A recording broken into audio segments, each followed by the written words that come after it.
Hey guys, Mr. Frickson here on Wrestling with Math, and today we're going to analyze the window, the screen that shows up when I'm using the TI84 graphing calculator using statistics.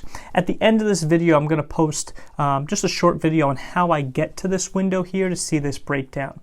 So here, after I go through and I click on one var stats or one variable statistics, I get all this information here. So what does all of this information mean?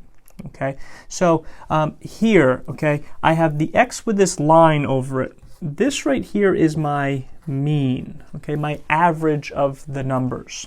So this is something that is important for our central tendencies. The other stuff that here, the summation of my values here, if I were to add them all up, that's what 257 is. We don't really need that information.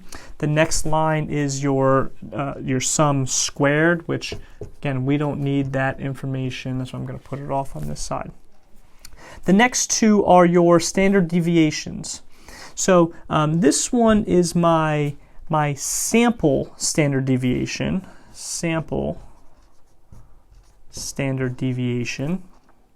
and the little sigma here, lowercase sigma, that's our population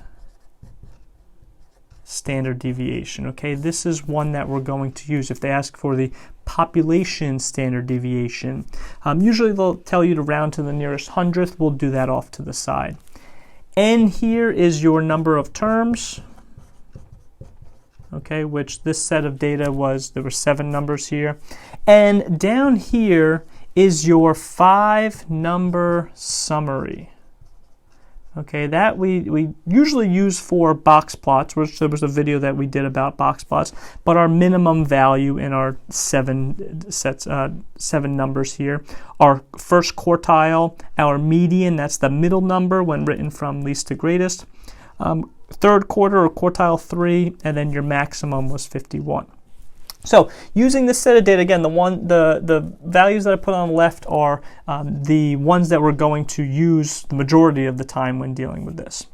So what they may ask is they may ask for the mean rounded to the nearest hundredth. Okay, so if I had 36.714 and I'm rounding this to the nearest hundredth, well, the second decimal place is my hundredths. I'm looking at the 4 to see if it rounds up. It does not, so my mean in this case is 36.71. They may ask what the population standard deviation is to the nearest hundredth. Okay, so again, if I had 12.958, hundredth again is the second decimal place. Does that 8 round it up? Yes, it does, which this becomes 12.96. Again, population standard deviation. They could ask you what the range is. Okay, our range, I'll write it over here,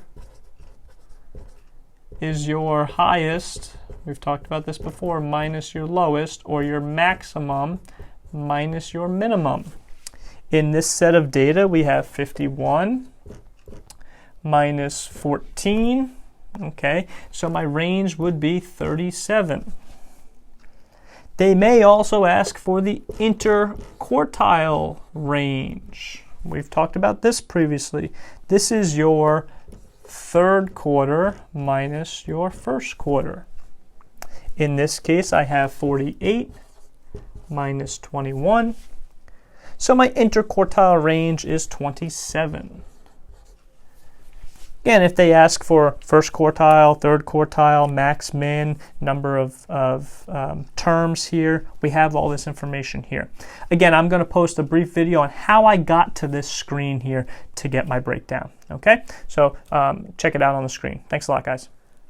All right, so we just want to briefly go over how did I get to that one variable statistics screen on my calculator. Okay, because it is good to analyze it, but how do I get to it is the thing here.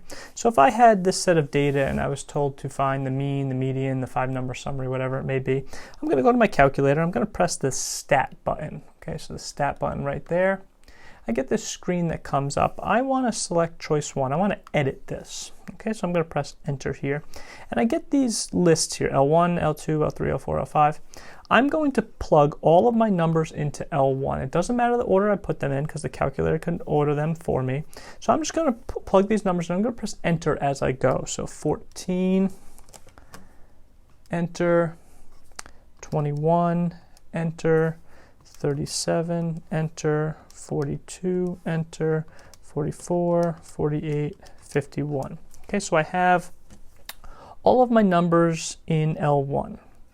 Whenever I use stat, I'm actually going to press stat again after I plug all my numbers in, and I'm going to go to the right where it says calc or calculate. From here, if you notice, the top of my screen said 1 var stat. I'm going to select choice 1 here. And I could keep pressing enter, or I can go down to calculate. And I have everything here, exactly what I had on the board. My mean, my sum squared, my sample standard deviation, my population, the number of terms, and then my 5-number summary. Again, stat edit to plug my numbers in, stat calc to give me my screen here, and I selected choice 1. So hopefully this video helped a lot, and thanks a lot, guys.